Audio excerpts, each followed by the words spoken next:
காவிரி விவகாரம் தொடர்பாக திமுகவின் நடவடிக்கையால் மக்கள் நல கூட்டணியில் குழப்பம் ஏற்படும் என தாம் கருதவில்லை என திருமாவளவன் தெரிவித்துள்ளார்.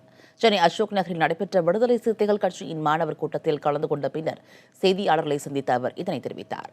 திமுக ஒருங்கிணைந்த அனைத்து விவசாயிகள் சங்க பிரதிநிதிகள் கூட்டத்தில் விடுதலை சிறுத்தைகள் கட்சிக்கு அழைப்பு விடுக்காததால் கட்சிகளிடையே குழப்பம் ஏதும் ஏற்பட வாய்ப்பில்லை என்றும் திருமாவளவன் கூறினார்.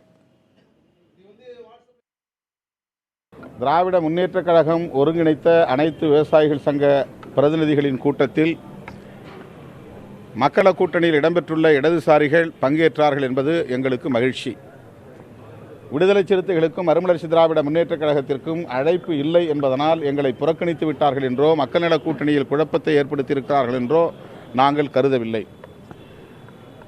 வெளிப்படையாக நாங்கள் எந்த கட்சி போராட்டங்கள் நடத்தினாலும் அதில் பங்கேற்போம் என்று ஏற்கனவே அறிவித்திருக்கிறோம்.